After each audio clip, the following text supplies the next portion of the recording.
السلام عليكم، اهلا وسهلا بكم. نتمنىكم تكونوا مزيانين، الصحيحه ديالكم بخير وعلى خير. مرحبا بكم معايا في وصفات امي الناجحه. اليوم ان شاء الله غادي نشارك معكم طاجين ديال اللحم بالبرقوق والمشماش واللوز. كيف ما كتشوفوا طويجن كيشهي، كيجي معلك، المريقه واقفه معلكه ولذيذ بزاف. بقاو معايا ان شاء الله نتعرفوا على الطريقه والمكونات. بسم الله على بركة الله. بالنسبة للمكونات احتاجيت هنا تقريبا واحد 2 ديال الكيلو ديال اللحم. المهم الكمية كتبقى على حسابكم. احتاجيت لواحد 4 ديال الفصوص ديال الثوم ولا الضروس ديال الثوم بشرتهم هكا. غادي نضيف عليهم واحد المعلقة صغيرة ديال القرفة مطحونة. نضيف عليهم 4 معلقه، المهم راس معلقه هكاك ديال البزار ولا الفلفل الاسود، غير شويه ماشي بزاف. غادي نضيف عليهم واحد معلقه صغيره عامره ديال القزبر يابس مطحون. راني كنخوي هذوك يعني داك القريعات باش نغسلهم، داكشي علاش ما بقاش ليا فيهم. غادي نضيف عليهم سكينجبير ولا الزنجبيل، حتى هي معلقه عامره مزيان ديال السكينجبير. وغادي نضيف عليهم الكركم ولا الخرقوم، حتى هي معلقه صغيره. المهم القياس بالمعلقه الصغيره باش عبرت كلشي هاد التوابل. وغادي نضيف القياس ديال الملحه، شويه ديال الملح، تقريبا واحد نص معلقه صغيره ديال الملح. هادو هما التوابل تقريبا اللي غادي نحتاج. بالاضافه غادي نضيف ليه واحد يعني كيف ما كيقولوا واحد المكون هنا، تحميره ولا الفلفله الحمراء الحلوه، واحد راس معلقه ديال الفلفله، كيعطي هنايا واحد التحميره للحم، كياخذ واحد اللوين هكا مذهب. وهنا الملون طبعا الا بغيتو تضيفوه يعني اختياري، ما بغيتوش غادي تكتفيو غير بالخرقوم.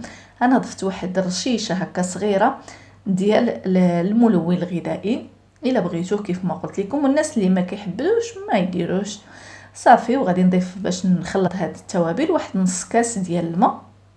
هادو هما التوابل فاش غادي ندوز هاد اللحم ولا غادي نرقد هاد اللحم ديالي.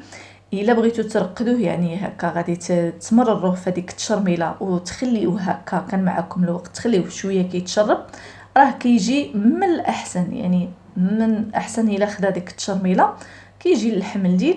ما كانش معكم الوقت غادي دوزوه طيبوه مباشره. بالنسبه لي انا هنايا غادي نطيبو في الكوكوط، نظرا لان الكميه عندي كثيره هنايا. بغيتو طيبو في الطاجين راكو غادي طيبوه في الطاجين بنفس يعني المراحل، غادي تبلوه وتحطوه حتى هو في الطاجين. فعود ما تحطوه في الكوكوط غادي تحطوه في الطاجين. وإلا كانت عندكم هنا شي كوكوط كبيره هكا اللي عريضه من التحت يعني كيكون احسن، كيكونوا الطروفه ما كيجيوش على بعضياتهم. انا عندي هاد الكوكوط كيف ما كتشوفوها. المهم قضيت بها الغرض. ولكن ملي كتكون اللحم كثيره من الاحسن الا كانت شي حاجه عريضه، شي مرميطه عريضه هكا ولا كوكوط عريضه كتكون احسن. المهم انا غادي نقضي بهذا الشيء اللي عندي. احتاجيت هنا عندي واحد 4 ديال البصلات اللي دوزتهم في هاد الطحانه العجيبه، يعني شلطتهم رقاق بزاف كيف ما كتشوفوا.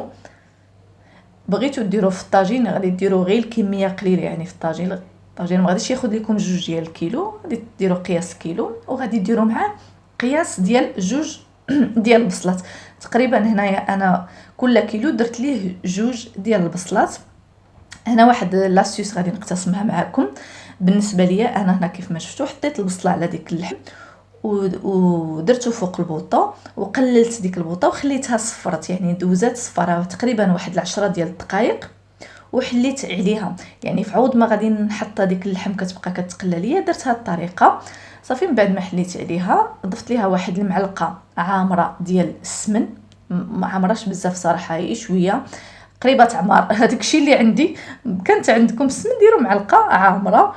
وضفت عليهم نص كاس ديال زيت الزيتون. نظرا هاد يعني ما بغيتوش المرقه تجيكم ميدمه بزاف غديروا نص كاس. بغيتوا المرقه تجيكم ميدمه ديروا كاس، يعني بغيتوا الزيت تبان لكم فوق الاخر فوق المرقه ديروا كاس صافي. ودرت تقريبا واحد 2 كيسان ديال الماء باش مرقت وقفلت على الكوكوط ديالي وخليتها كطيب.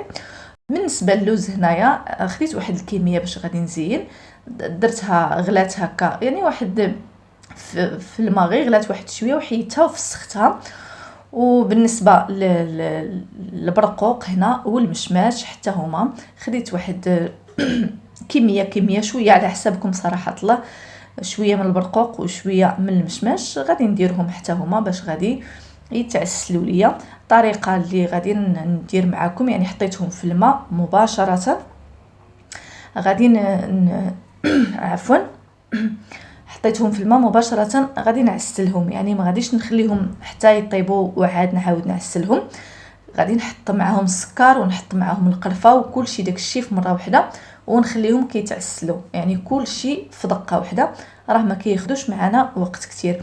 هنا راه وقع ليا واحد ديكالاج في الفيديو كيف ما شفتوا، يعني المقطع تصور وتعاود بالنسبه وانا كان يعني نوريكم البرقوق والمشماش. طبعا صافي كتاخذوا واحد القياس ديال الماء اللي قليل بزاف ماشي كتير، ضفت ليهم واحد 2 عويدات ديال القرفه وضفت ليهم واحد معلقه كبيره ديال الزيت النباتيه، يعني الزيت العاديه الروميه ماشي البليه، وقياس ديال الملحه، رشيشه ديال الملحه هنا ورشيشه ديال الملحه هنا كيف ما كتشوفوا. وغادي نضيف عليهم السكر. غادي نطيب كلشي في مره واحده، ما غاديش يعني نطيب ونعاود 2 معالق ديال السكر في كل يعني في البرقوق درتهم وفي المشماش، وكنخليهم حتى يعني كينشفوا وكيتعسلوا وما كياخذوش معنا وقت كتير. بالنسبه لي اللوز هنايا بعد ما فسختو خليته نشف واحد شويه. المهم الطريقه ديال اللوز، القلي ديال اللوز هو انا كنقليوه في الزيت اللي هي بارده، ما تقليوهش يعني في الزيت اللي سخونه باش كيتقرا حتى من الداخل وكيجي مقرمش من الداخل. صافي كتحطوه على نار مهيله وكتخليوه حتى كيتقلى. كيف ما كتشوفوا يعني البرقوق ها هو تعسل، يعني ما بقاش فيه الماء، نشف وتعسل. بالنسبه للوز كيف ما قلت لكم كتبقاو كتحركوا هكا شويه، ديروه غير على نار مهيله بزاف باش كيتحمر من الداخل وكيجي معكم مقرمش. صافي وكندوز حتى هو كنحطو باش كنصفيه. وبالنسبه للمشماش حتى هو هانتوما كتشوفوا راه ديك الماء يعني نشف من الماء وبقى معسل. دزت الكوكوط ديالي لقيتها طابت، ما خدات معايا وقت كتير، واحد الساعه ديال الوقت صافي.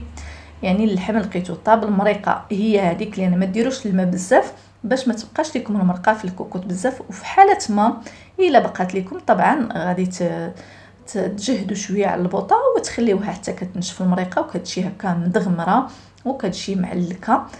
وهانتوما كتشوفوا الطبق ديالي راه كيجي شهوه منه. كيف ما قلت لكم غير الا بغيتوا الطبق يكون مزيت بزاف غادي ديروا كاس ديال الزيت. بالنسبه ليا انا ما بغيتش الزيت، درت غير نص ديال الكاس صافي. وكنحط هذوك البريقات كيف ما كتشوفوا المشماش ونزينوه بشويه ديال اللوز. طبق اللي كيجي لذيذ، مهم لذيذ بزاف بزاف وإلا كان في الطاجين كيجي ألذ، ولكن غير نظرا للكميه اللي عندي داكشي ما درتوش في الطاجين. المهم كيجي رائع، يستحق انه يتجرب. هذا هو الفيديو ديالي ديال اليوم. ما تبخلوش عليا بالاشتراكات واللايكات، وشكرا لكم. الى فيديو قادم ان شاء الله بحول